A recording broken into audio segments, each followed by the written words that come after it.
Dosang reknaning bawana ing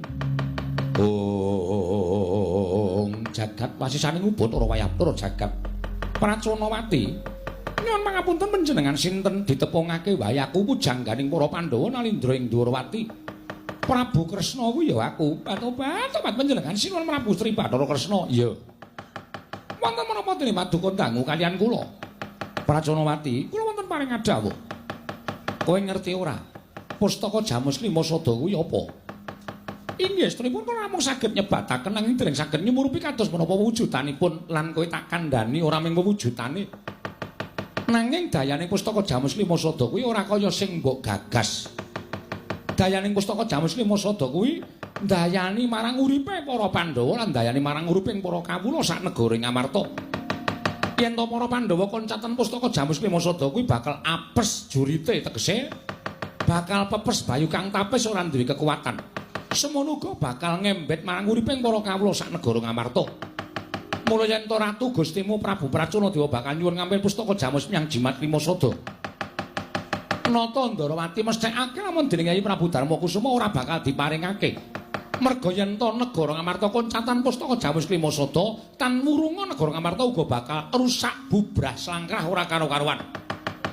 Praconawati.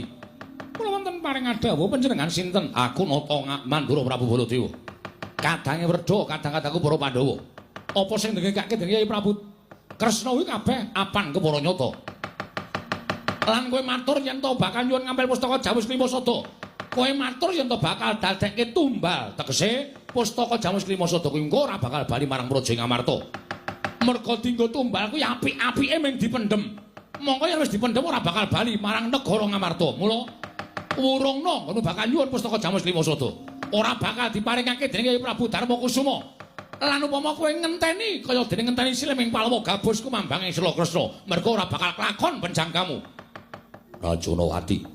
Wonten dawuh Raden. Mumpung durung dadi muringe kadang-kadang Pandhawa kadange mbarep kakangku wendang bali. Kowe baliya kandha karo Ratu Gustimu Prabu Pracunadewa yen pustaka Jamus Lima Sada ora isa diboyong marang negara Imantaka. Ora sakakean gunem tanpa guna aku minangka wakiling kadangku. Ya kuwi mbarep kakangku aku sing menehi wangsulan karo kowe baliya. Praconawati nek kowe ora gelem bali mampir ning Madukara wae. Ora apa-apa ning kono isih ana kamar kosong. Wow, coba rungokke. Jlamprong sapenae dhewe. Kowe baliya ora sandadang ame-ame pustaka Jamus Myang Jimat Lima Sada. Nyuwun pangapunten ing dados nalindra wonten negaring Amarta menika sinten? Nyuwun pangapunten ing dados nalindra wonten negaring Amarta menika sinten ing dados nalindra menika Sinuwun Prabu Darmakusuma. Tegesipun ing gadhahi purba wasesa paring wangsulan dhateng kula menika Sinuwun Prabu Darmakusuma. Nyuwun sewu sanesipun nadyan paribasanipun sak kranjang koprak ngripun paring mangandikan. Badhe kula lebetaken komprenten wonten ing kuping kiwa medal wonten ing kuping tengen boten badhe kula agem. Nanging menawi nadyan namung seklimawan yanipun Sinuwun Prabu Darmakusuma menika ing badhe kula candhi nggo jimat. Lah iki wong wadon ngeyel iki. Dikon bali kok malah tembunge ora penak. Kok Prabu sabar, menika wanita lho. Wanitane ngeyel tabuki wae. Warswane jajalanan. Wong dikandhani apik-apik kok malah sak kranjang koprak dengkulmu atos. Wah, Praconawati tembungmu aja kaya ngono. Kaya aja ndudut marang kanepsaning wong-wong Pandhawa. Yen kowe ngeyel apa kelakon kowe dadi banten ning negara Ngamarta. Werkudara. Nggih. Koko Prabu Baladewa. Wonten dawuh. Koko Prabu Ndarawati. Wonten dawuh, Yai. Kula suwun kanthi sanget monggo kula aturi kendel sekedhap kula ingkang badhe paring wangsulan dhateng pun Praconawati. Nggih, kula semanggaken namung mawi petang lho, Yayi. Inggih. Kula semanggaken, Yayi. Namung kedhagetipun petang kani nalar ingkang ganep. Inggih. Dibetung aja ngawur. Pustaka Jamus Lima Sada iki pusakane wong Pandhawa, pusakane kawula, ora Pandhawa tok sing duweni. Aja grusah-grusu. Praconawati, kula wonten maring adhawuh. ngelingi lamun panjenengan ingsun ora maringake pusaka bakal saya akeh nyawa ingkang dadi korban. Kawula ingkang dadi korban koncatan nyawa ana ing praja Ngimoi Mantaka upama ta klakon kaya mengkono sepira dosaning Prabu Darmakusuma. Mula gandeng negaramu bisa waluya nirmala temajati jati temah mulya merga saka pustaka Jamus Klimasada. Nadyan Pandhawa kudu dadi korban ora dadi ngopo nanging pustaka Jamus Klimasada ndak paringake marang kowe boyongan marang praja Ngimoi Mantaka Pracanawati.